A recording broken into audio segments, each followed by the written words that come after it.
Hey, what's up everyone? Welcome back to another Hot Sauce Apex video. I get asked about my game settings on Discord from time to time, so I wanted to put this video together and share with you what works best for me. If you have any questions or suggestions for future content, definitely drop a comment below, but for now, let's jump straight into today's video. Alright, so we have a lot to cover, and I don't want the video to become too long, so some of these I'm going to kind of skip through fast, but I'm going to try to do my best to explain all of them. So interact prompt style, I keep this on default. You'll have an indicator when you're going over an item and looting that'll tell you if it benefits you to loot. Like it'll show that your weapon needs it, so that's the reason why I keep that as default opposed to compact. Buttons, I know my keybinds at this point, so I just keep all that off. Crosshair damage feedback. I am not a fan of having my vision obstructed whatsoever. I'm very minimal when it comes to any kind of sights or anything, so I keep this off.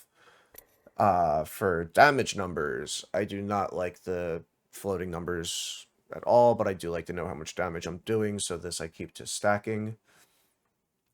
Ping opacity, I've tried faded, but it was a little tough for me to see at times, so I keep that on default.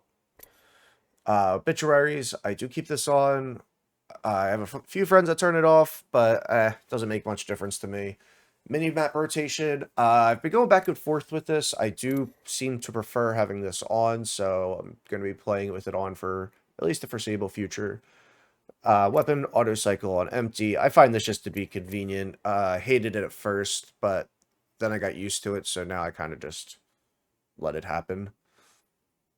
Auto sprint definitely off. There's times where I want to walk and not sprint, so you should always be in control when possible. Therefore, keep that off. Also, not really a fan of double tap sprint. Just let me have my sprint button. Jetpack control. If you have this on toggle, this is very messy sometimes with Valk. I have a problem where when it's on toggle by default, I accidentally fly and get myself killed. I prefer to have it on hold so I can just let go and know that it's not going to suddenly be jetpacking for me. Incoming damage feedback. I get a lot of my information just from the sound as well as like seeing bullets. So I keep this to 2D. I feel like it's the least noticeable on the screen. Taking damage, you definitely want this off. The biggest reason why is if you are in the middle of a fight and there is a death box there that you are trying to shield swap off, if someone just hits you with a bullet, boom, you're out of the death box. But if you're able to get that swap off really fast, that many times will save you and help you win fights. Hop up, hop up. I don't even know what this is, to be honest. So, yeah, I keep this off. I'm not even gonna lie to y'all there. Streamer mode. I think this is kind of silly. I don't need anonymized names. I'm not streaming, so I just keep that off. Anonymous mode disabled. Usage sharing. I used to have this enabled, but more recently I've decided to just protect my own data privacy as much as possible, so I've switched this to disabled. Performance display, I always keep this on. I want to know my ping, I want to know my frame rate, I want to know all of that to know if I'm on a high ping server for some reason, or if my PC might be doing something in the background and I notice all of a sudden there's a frame drop. So this is something I definitely always keep on. Club invites, I just have disabled. I have my own Apex Club FG, so no need to get invited by anyone else. Communication filter, I leave this open. Communication's huge, and I do like to play with people I don't know. I like to just solo queue and hop in with teammates, so I keep that open. For this, I do kind of like going with the green. I feel like a lot of times it forgets what it's doing and defaults back to red, but I do like that green for some reason. It's the same as my monitor's crosshair, so maybe I'm just used to that neon green. Laser sight, I just leave as default. Colorblind mode, this is really up to the person. I've been going back and forth nonstop, and this might get turned off later, who knows. But if I do use it, this is the one I use, Tritanopia. I find it helps with if you're outside of the ring or anything like that, when you're scanning people as Bloodhound and stuff, it just gives a better contrast that you're able to see. And then the rest of this stuff I just keep off. subtitles, that stuff. I don't need any of that. All right, so let's move on over to mouse and keyboard now. So starting off with mouse sensitivity. So my mouse is set to 800 DPI. I like to play with a very low sense. I know some of you might be seeing that and thinking I'm crazy. I've actually been considering going lower, possibly, but for right now, I'm going to stay at 1.1 with my 800 DPI. I do have a little bit of customization going on in my mouse sensitivity for ADS. Because I do play at such a low DPI, trying to use something like a 10x optic would just be miserable on its own. So I do have kind of like this slow progressive ramp. Haven't completely settled on this stuff yet. Maybe I'm gonna hop into the firing range one day and tweak it further, but this is generally a good starting point and seems to be super helpful so far.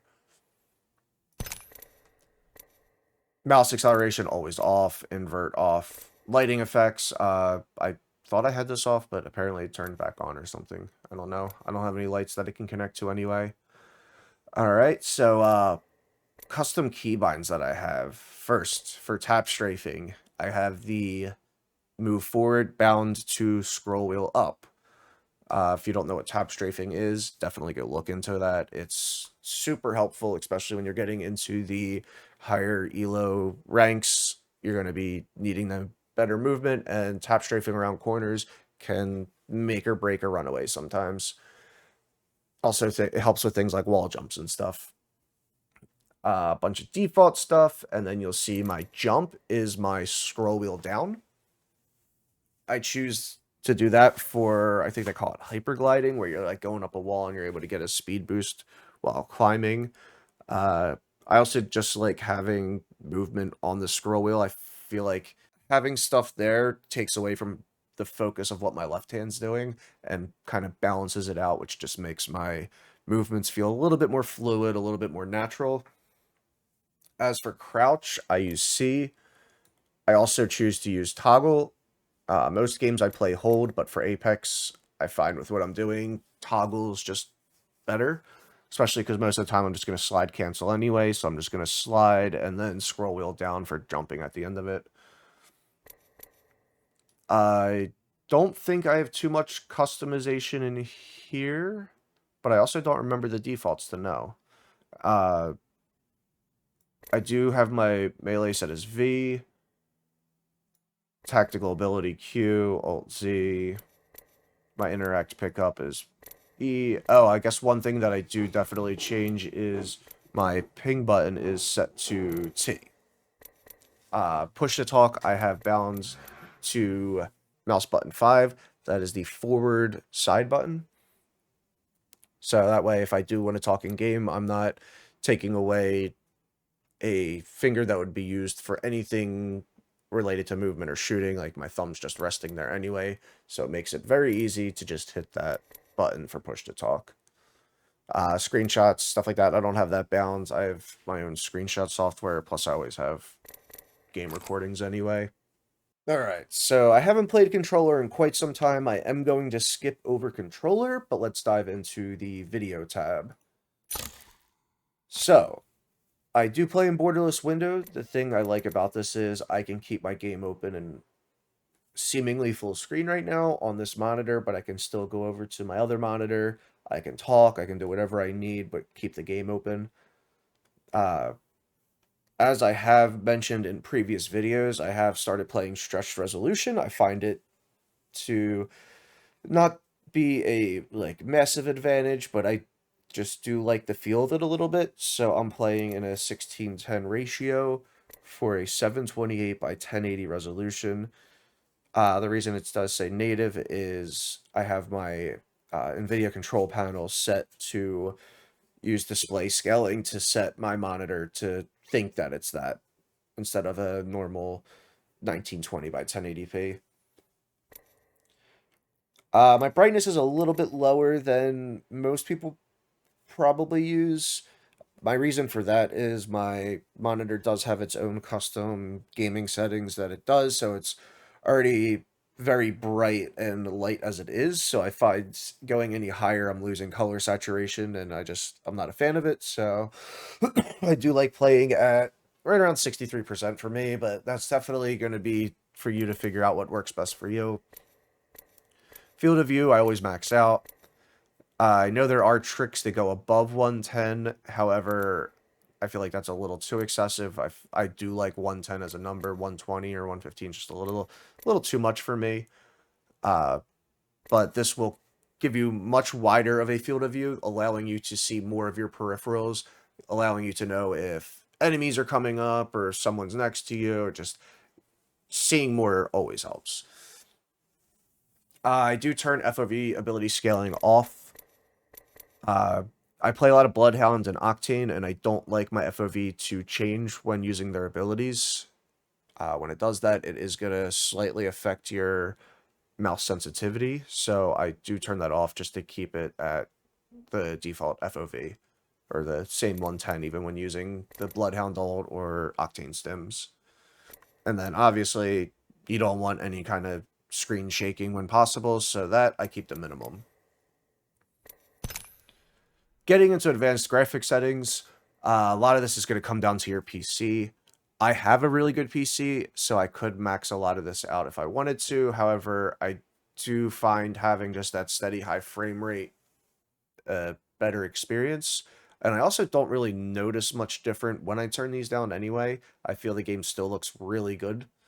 Uh, VSync is something that I swear I turned off a million times, but it keeps turning back on. So usually I have it disabled, but it seems to keep going back to triple buffer. Just going to leave it there. NVIDIA Reflex. This is really good. If you're using an NVIDIA card, definitely keep this on with enabled plus boost if it's available. It's not available for everyone, but if you have it, use it. It's going to reduce your system latency. I don't have an FPS target. For anti-aliasing, I know a lot of people like to turn this off and say they get better frame rates, but I do like the smoothing that it does. When you turn this off, you're going to get more jagged, pixelated lines, where with the anti-aliasing, it kind of just evens it out for you. Then the rest of the settings, I don't want to go into too much detail. Lighting stuff, I don't feel a need for, so I turn that off. I've also had like graphic glitches in the past where just things render weird, so I like to keep the gameplay a little simple. So everything's kind of just like in the middle, or if there is a like disabled options, I do have these two disabled. But I find this is just a really good balance of like the game looking good, but also running really smooth without any issues or frame drops ever. And then last up, we have these audio settings. So master volume, I always keep at 100%. My incoming voice chat tends to be quiet and difficult for me to hear. So my little workaround for that was set it at 100%. And then the sound effects volume, I turned down a little bit to 85%. I find the dialogue volume in this game to be a little bit louder than it needs to be. So I turned that down to 42%, so that way I could still hear the characters' in-game dialogue. There are a lot of really good cues in this game where you'll hear, oh, there's this another team, or stuff like that. So always listen to that. It's useful, it's helpful, but you don't need it talking over footsteps. So I like to keep that down. And then the music, don't get me wrong, Apex, I love your music. You did a great job with it, but I've heard it enough. So yeah, that's down to 0%. That pretty much covers it. So thank you for watching.